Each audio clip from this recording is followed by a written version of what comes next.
human.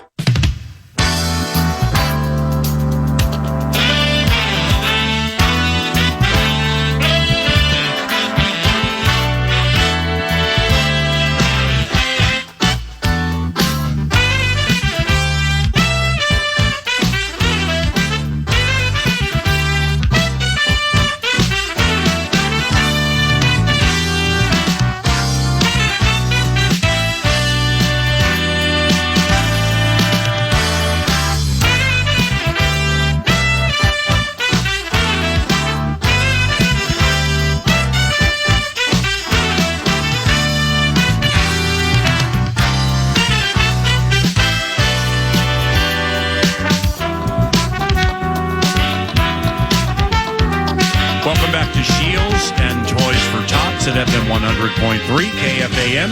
And also those of you watching at Vikings.com. This is the time each and every week, Tuesdays around 11 o'clock. We do X's and O's, generally from the TCO radio studio, but yours truly is here at Shields for Toys for Tots. And Vikings head coach Kevin O'Connell joins us now from TCO PC. Round of applause for the head coach of the Minnesota Vikings, please. Kevin O'Connell, who can see us and we can't see him, but that's okay. It's the Kevin. It's the Toys for Tots drive here annually at Shields, and you are a person that is very generous with your time, very generous with your means. So days like this, especially for kids, I would imagine it resonates with you. And good morning. Good morning, and hello to everybody out there. And just wanted to highlight Toys for Tots and some of our players being out there today. We've got one of the best groups, I believe, in the whole NFL of giving their time, giving their energy, giving their joy back to the great community, not only here in the Twin Cities, but in many of the cities that our players come from around the country. And I know how much it means to those guys that are going to be there today, and just how great of a cause that is for so many folks this time of year. To bring joy to anybody's face, anybody's life is a special, special thing, and it's not lost on any of us. So sorry I couldn't be there. Wanted to try to make it out there, but as you can imagine, we are hard at work here at TCO. Kevin O'Connell the Vikings face the 3-9 Washington Commanders here Sunday at noon on FM 100.3 KFAN. And this is a Toys for Tots drive. So we have opted to have some tots, some kids, ask Kevin O'Connell some questions. An opportunity to chat with head coach of the Minnesota Vikings. Come on up here, Connor. And they got excited about it. The first one, your name is Connor. Where are you from? Arlington, okay. Look right there. The head coach is on the other side of the camera. That's Paige Yeager from the VEN waving at you. And what is your question for head coach Kevin O'Connell? If you had a superpower, what would it be? Connor, that is a great question. I think it would be, for me, it would be being able to be two places at one time. Be able to be, with my family here at the Vikings training facility every single day like I am, but also to be able to be home with my kids. I've got 4 of them. A couple of them actually don't look all that different from you in age, and they wear their purple Vikings jerseys on Sunday to the games just like you. I see you there in the Justin Jefferson, looking sharp, my man. But that would be it, to be at multiple places at once and be able to be all in wherever you are. Would be my would be in the superpower, but it would also allow me to maybe be in the meeting rooms of our opponents and find out the game plans they may be using against us ahead of time, and use that to our advantage would be another reason. But great question, Connor. Yep. Hey, Connor, high five, man. Round of applause for Connor from Arlington. Come on up here, Jacob. Toys for Tots. So we got takes from Tots, so to speak, for the head coach of the Minnesota Vikings, Kevin O'Connell. Jacob, where are you from? Burnsville. And what's your question for KO? If you could play golf with 3 other people, who would it be and why? Ooh, that's nice. Man. Well, unfortunately, PA would not be one of those people. I'm the one that arranged the distraction known as the kids. I mean, not the distraction, the kids. That's right. But Jacob, I would say I would say one of them would have to be Tiger Woods. I would just want to see what that looks like, getting to play next to him. And then, believe it or not, I would probably want my two boys, Caden and Colton, to join me out there. Even though Caden's getting pretty close to being able to beat me every time we play, having him out there and Colton as well. I've got a 6-year-old and a 11-year-old, and like I said, that would be the group there. Us three and Tiger Woods sounds pretty fun, doesn't it? Yep. Well, let me turn it on you. If you could golf with any two people, Jacob, who would it be? Probably Tiger Woods for sure. And probably Kevin O'Connor. Hey, how about that? You haven't seen me golf, Jacob. You haven't seen me golf. Actually, he has. That's why he wants to play with you. Jacob, there you go. Jacob from Minnetonka, thank you. On up here. Charlie, last one. Takes from Tots. Toys for Tots. Charlie, where are you from? Woodbury. Woodbury? What's your question for Kevin O'Connell? My question is just that the past few weeks have not gone our way.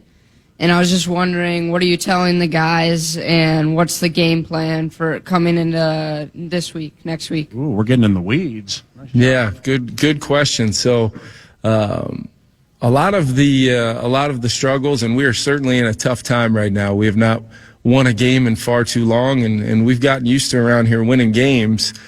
So what I've been really challenging the guys to do is stay the course, continue to show that we're willing and capable of playing extremely hard, working throughout the week, putting together great game plans, getting these players to understand what they've built here culturally can't just be something we endorse and ring the bell about when we're winning. It's more important to be able to show what we're all made of in these moments where things are tough. Vikings fans want to see their team have success, and we want to bring that energy and that juice to US Bank Stadium this week. And we're playing against a team that also is looking to win a football game and desperately needs to as well. So we're both going to be laying it all on the line, and hopefully we can put together a great game plan for our team, offense, defense, and special teams, and go play a good game of complementary football, which we have not done lately.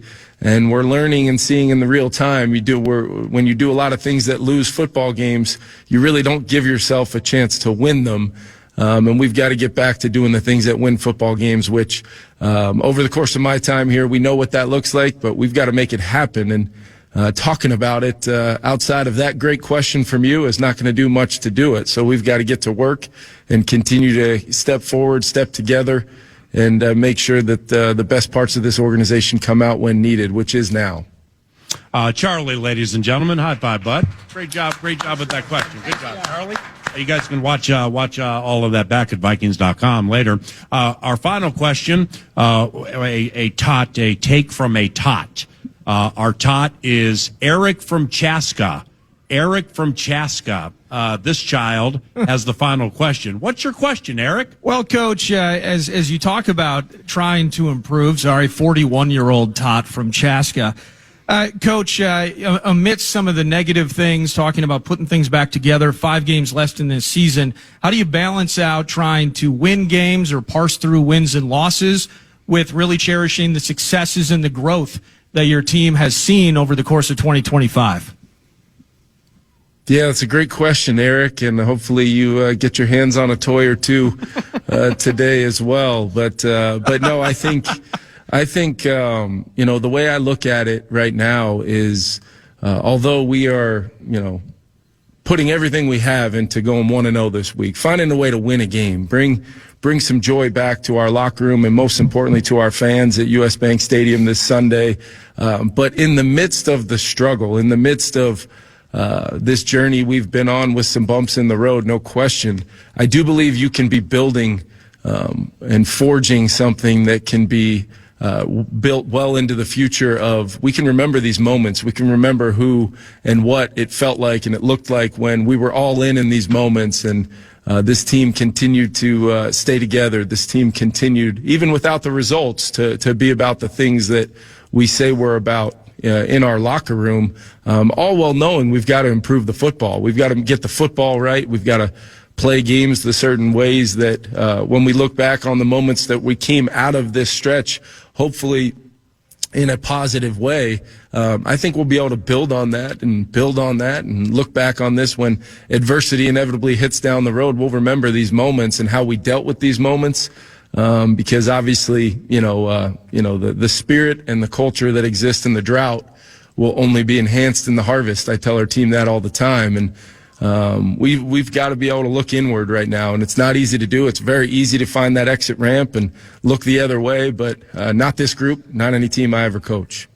Eric, Connor, Jacob, Charlie, round of applause for all these wonderful tots with takes for the Coach. Head coach of the Minnesota Vikings, who's back at the vast and ever-expanding TCO radio studio, Vikings Entertainment Network. Somebody get the head coach some pineapple right now. Now, Kevin, in 2017 to 2019, was with Washington. And, in fact, in 2019, it was his first opportunity as an offensive coordinator. And 2019, Kevin, in looking at the current iteration of Washington football, now called the Commanders, they have a current defensive lineman named Deron Payne and a punter named Tress Way, who were there with Kevin back either 17, 18, or 19. I think Tress Way was there before he got there. I just, Harrison Smith would be an example here. I just think it's really cool and unique. It certainly is unique, but it's cool when players play with one team all of their careers. You know what I mean? Yeah, I do. And those two guys, Deron Payne was there. I believe his rookie year may have been my last year there. And we felt his impact immediately. We felt he was going to be the player that he's become, which is an impact defensive lineman, no doubt, on all three downs. And then Tress Way might be, over the course of the last 10 years in the NFL, maybe longer, might be the best punter in football. Yeah. Tremendous guy, locker room guy, beloved in that organization. And much like Harrison Smith, I think players of that caliber that are able to stay with a team and play in front of the same fan base for their whole careers, I think in a day and age where it's becoming more and more popular, even at the lower levels of football, to change schools, go to a different place, change jobs, go here, go there.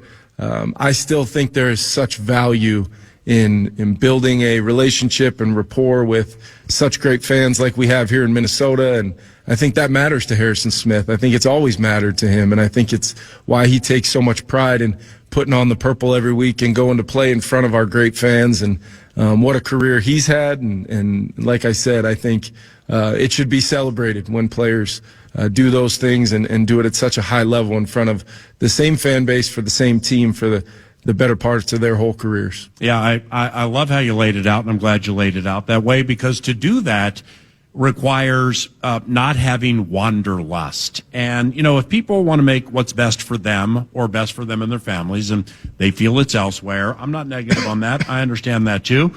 But, sometimes, and Kevin has seen 1,000 times more stuff than I and we ever will see, but nevertheless, it requires sometimes taking less than you want, but placing quality of life for yourself or your families first. And not everybody is in lockstep with that, but that's part of the requirement when you stay one place, and it also fortifies the village, right, Kevin? It does. You become such a foundational piece to build around, and somebody that Harrison, speaking of seeing it all, Harrison's been through just about everything as a Minnesota Viking. So for a head coach like me with a team right now where we've fallen on some very difficult circumstances and times where we need to go get a win, this isn't Harrison's first time going through a tough stretch. This isn't his first time seeing what the locker room is really made of during these moments, and it happens to be he's got a big gold C on his chest for a reason. So he's one of those players that not only do I rely on, but I know our whole team relies on in these moments to continue to press onward and upward and do everything for this week and any week we get gifted to go compete. Let's make it a good one. Let's put a heck of a plan together, and let's go 1-0 this week. Now, Kevin has been here longer than any place else in his career from a coaching standpoint. How taxing has this season been on you and your staff, Kevin? Yeah, it's been difficult. They're always hard, PA, and that's the one thing I've shared with you in this very radio studio on your show is you do this long enough and you start realizing exactly what the wins really mean. But it's more so the life of a coach is the wins are very quickly, you move on very quickly from those because you know the next challenge is coming and you don't really get the same enjoyment out of the wins that maybe you once did when you know the totality of this. But I can tell you the losses, there's not a Sunday where a loss comes our way that it doesn't hit me incredibly hard, and it's the same goes for our staff. And we want so badly to see our players experience success, and with the way they work and what they put into this. Nothing is given in this league. It is hard to win. We've learned that firsthand this year. It's not something we could come to expect. It's something that we've got to know the work that it takes, no matter what, to try to go get a win every week in the NFL. But I will say this season, although it's been very difficult, it's been trying. It's challenged a lot of players and coaches alike in this building. I've been incredibly proud of the fight where we've been at each and every Monday, Tuesday, Wednesday to restart weeks, and then what it looks like on the practice field to continue to fight and battle and continue to try to improve, because we're on our way. I can't tell you when it's going to be, but we're on our way to getting to where we want to get to as an organization. And sometimes there's temporary pitfalls along the way that if you allow those to inevitably tarnish your ability to go get ultimately the end goal done, whether that's in the near future or in the future to come, then shame on all of us for not being about what we say we're about. And that's not something that I will ever allow happen in this organization while I get to be the leader of it. And after the Seattle game, you said something fascinating about Max Brosmer. So I'm just going to lay it out like this. Because we all know, because we all watch or listen to the games, there are two young quarterbacks on whom Kevin and the team are relying. So the young quarterbacks, one sometimes has seen it, sometimes a beat slowly, the other a little too quickly. They both generally do it well in practice up to the games. So how do you get it to work the way you and they want it to work during the games? Well, I think we simulate as best as we can on the practice field, simulate what it's going to feel like for them, what the timing and rhythm of things are going to be. But you also tend to learn some things on a Sunday. And as a young quarterback, both of our guys who, both JJ and Max this past Sunday, we've seen the inevitable impact of the speed, the physicality, the difficulties of navigating an NFL game for a quarterback. It's why it's the hardest position in sports, because so many things, so many variables, both with the guys wearing the same uniform as you, but most importantly, the guys on the other side of the ball can have an impact on you snap to snap. And in Max's case, I think I mentioned it after the game. He was, inevitably when the game starts to speed up, and it was his first time. What a challenge. I mean, being at Seattle in that environment against one of the best defenses in the league, he got a little sped up at times, and he's already a quick processor. So when a quick processor gets sped up, well, you can get through reads a little quick sometimes. You can maybe, not be as accurate as you want, either anticipating a throw or throwing a ball out to the boundary on a third down to Jordan Addison. All these throws that if you go back and watch the tape, and I did with Max of the week of practice where he made those throws and we threw and caught those balls. I wanted to show that to him because it was a message of everything that took place Sunday, what you felt, how you reacted to things, even when you didn't want to allow the game to impact you in a way, it still did. I wanted him to know that that's normal, that what took place there and some of the trials and tribulations that he went through in an NFL game against a really good team on Sunday, it can be an incredible growth moment for him. And although he's disappointed the result wasn't what he wanted, I sure hope he bottles up a lot of that experience for the next time he gets an opportunity and he can apply it at that point and be better for it. And that's ultimately how young quarterbacks grow and get better in this league. Is, in your estimation, Kevin, is Dallas Turner turning a corner to potentially becoming a big-timer?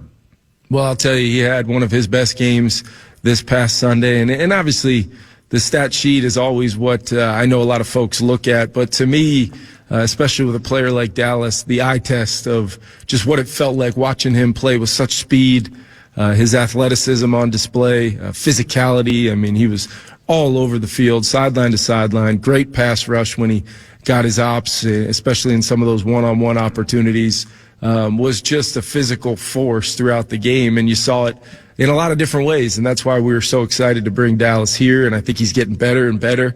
And after a couple, really nice performances here of late, my challenge to him and to himself, I know from Dallas himself, is consistency now. Be that guy every single week. Be a force for our defense, be a force for Flo and that defensive staff to be able to turn him loose. And I think we're going to see more and more playmaking out of Dallas Turner here over the final 5 games of our regular season. Yeah, you credited punter Ryan Wright in your press conference yesterday, and rightfully so. But frustrating as it may be to hear right now, he and the kicker Will Reichard, I mean, they're super important during a season like this, right? Yeah, I think anytime you're not having the type of production as an offense that really we've had for the better part of 3 years coming into this season, we've really never had to play too many games where field position was so important, flipping the field when you're backed up or pinning somebody deep to allow our defense to be able to defend 90-plus yards of grass to keep people out of the end zone. The kicking game has, there's been some moments where our special teams have had 1 or 2 plays where they've been catastrophically impactful on the game. But for the better part of the whole season, I think our coverage units have been very good. Will Reichard's been outstanding, like you said. The 59-yarder at Green Bay was one of the more impressive kicks I've seen. And then Ryan Wright has had his best year. He's been consistent. It's not just the hang time. It's not just the distance. It's the location. It's really playing almost a pitch and catch game with our gunners. Tavier Thomas and Ty Fleming have both been just absolutely lights out, winning versus double teams, single blocks out there. And it's all come together in ways that have helped us try to navigate some of these choppy waters offensively, because it gives our defense a chance to then impose their will and see if we can get these games to the fourth quarter and have a chance to win them in the end. And we've got to do a lot more things better in other aspects of our team. But there's no question that Ryan and Will have been phenomenal for us. Last couple here for Kevin O'Connell, head coach of the Minnesota Vikings. This is every Tuesday on KFAN and Vikings.com. It's called X's and O's, and Kevin is very gracious with his time each and every Tuesday. Christian Darrisaw, the left tackle, is so vital to the success of your offense. Does much of what you want to when he doesn't play, does much have to change? Yeah, I think you just end up having to make some sacrifices to some scheme, some different aspects of how you're going to try to protect, especially against, specifically in regards to last Sunday. I mean, you're playing against if not the best defensive front across the board. They're right up there with some of Green Bay we played the previous week. And what happens is you've got to make some sacrifices to try to help who's ever stepping in this case, Justin School there on the left side, try to help him as best we can. Maybe that, mitigates the impact that TJ Hawkinson can have as a, rhythm part of our pass game. And although TJ eventually made his impact on the game, it was not without risk of trying to maybe not do everything we could always for the sake of protection. You're trying to activate as many eligibles as you can. Christian Darrisaw is a force in the run game. You get him and Josh Oliver working together over on that left side. We've had some real impactful plays this year in the run game behind those guys.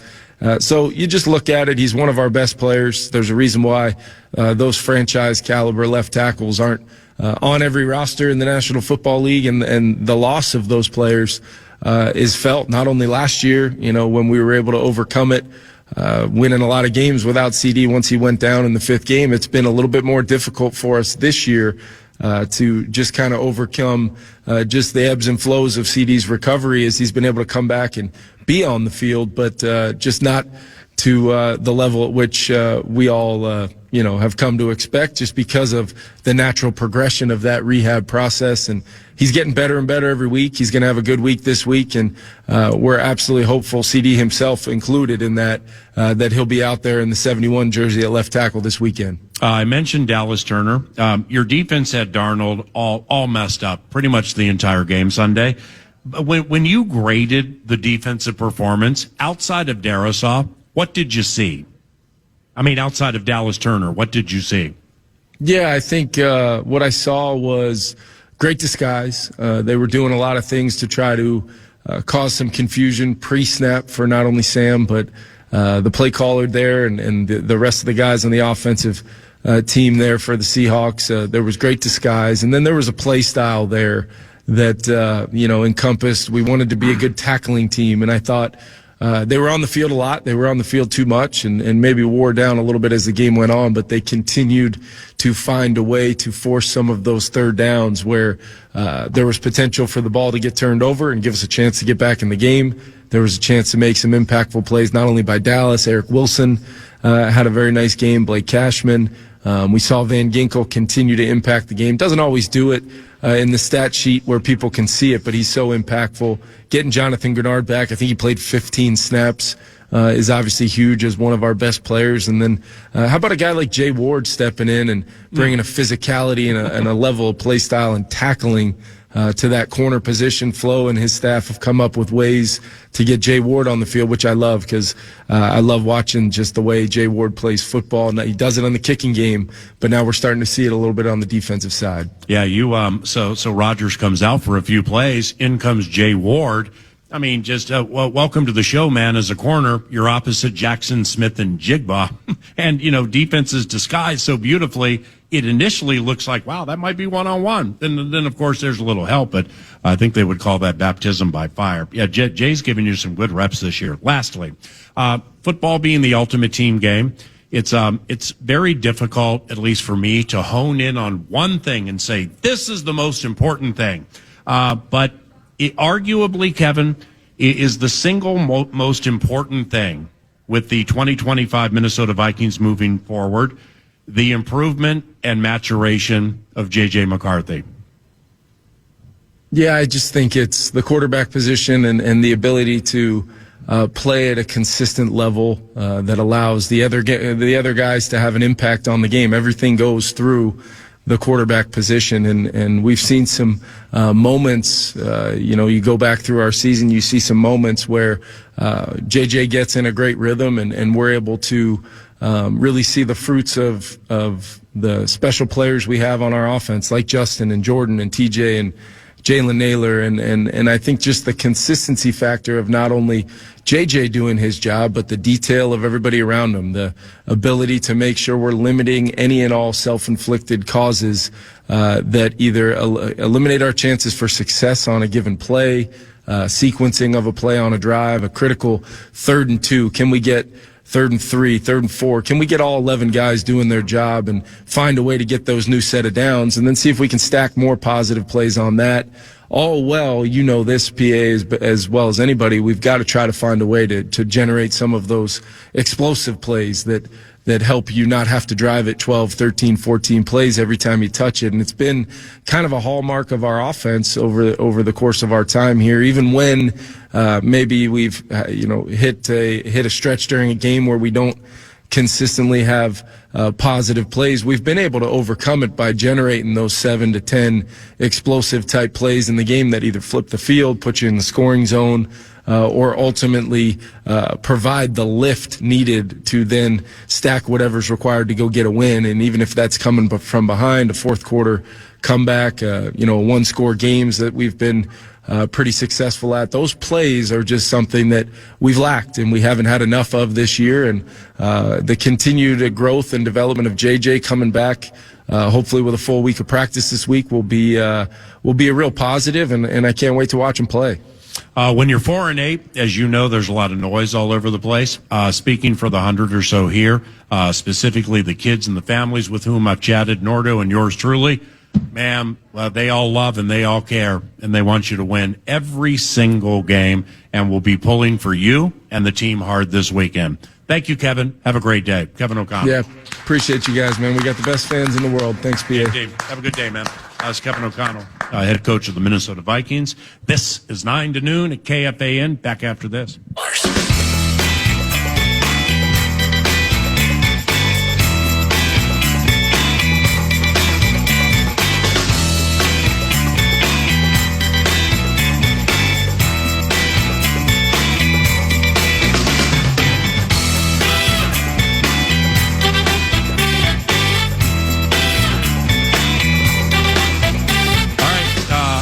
takes for tots for those of you listening at FM 100.3 KFAN.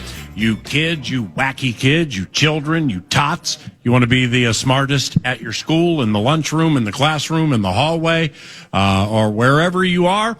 Yearly, when we are at Shields for Toys for Tots, we will offer up some takes for tots. Oh, yeah. And Nordo has a couple. Go ahead. Well, I'm going to hit you with this one off the conversation with the head coach. I've kind of been focused with him a couple of times, but if you're sitting at the lunch table, the key is I think the Vikings are going to be better next year. Okay, well, that's awesome. That's optimistic. We appreciate it. Yeah. But you got to go big, and you got to hit something. So we've heard a lot about Dallas Turner today, a couple of different occasions. TJ Hawkinson praising him. You heard the head coach last segment. When you're in the lunchroom today, you're going to hit your buddies, or maybe later this week, you're going to hit your buddies with Dallas Turner will lead the Vikings defense in sacks a year from now.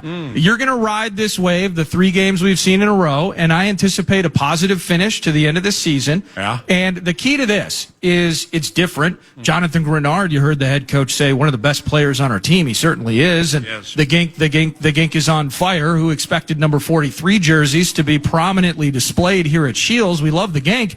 But number 15 is coming to play. And number 15 is growing up.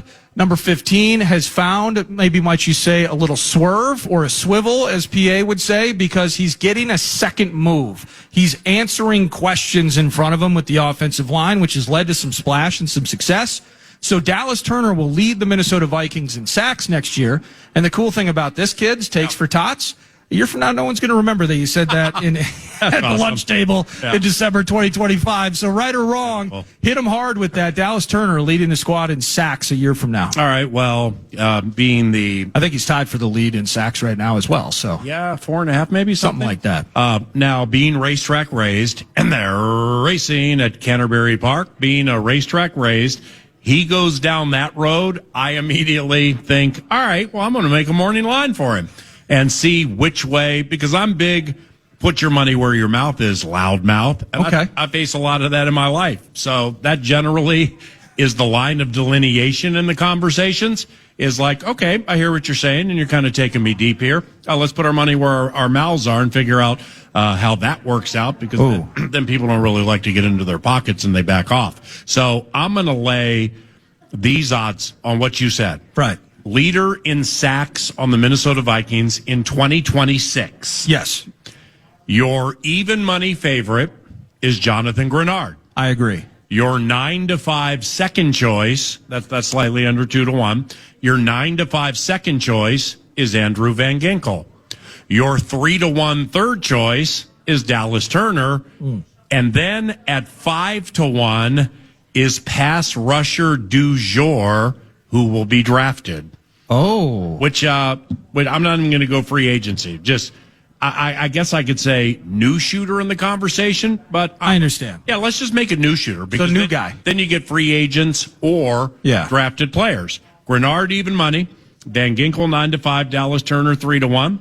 And new player du jour, 5-1. So am I splitting up mythical $100? Yeah. Or let's say, Yeah, you would be betting against yourself, though. in some ways, yes. So I will continue to put my my mythical. Yeah. I'd put Mythical honeybee? I'd put my mythical honeybee, half my mythical bankroll on Dallas Turner to lead the team in sacks. Loving that. I would brace myself with maybe a 20 or a 30% hedge on Grenard. Yeah. And that's where I would place my cash. New guy, given how this defense is operated, PA, we've seen Dallas Turner not only just have to improve and get better, but how's he going to get on the field behind Grenard and Van Ginkel? Now, number 15's working on that. New guy, touted via free. I mean, unless you're talking, if new guy's Myles Garrett, then I'm just going bust. Well, new guy can be corner du jour in free agency or the draft. Right. And, yeah, he's athletic. Yes, he's fast. Yes, he covers well.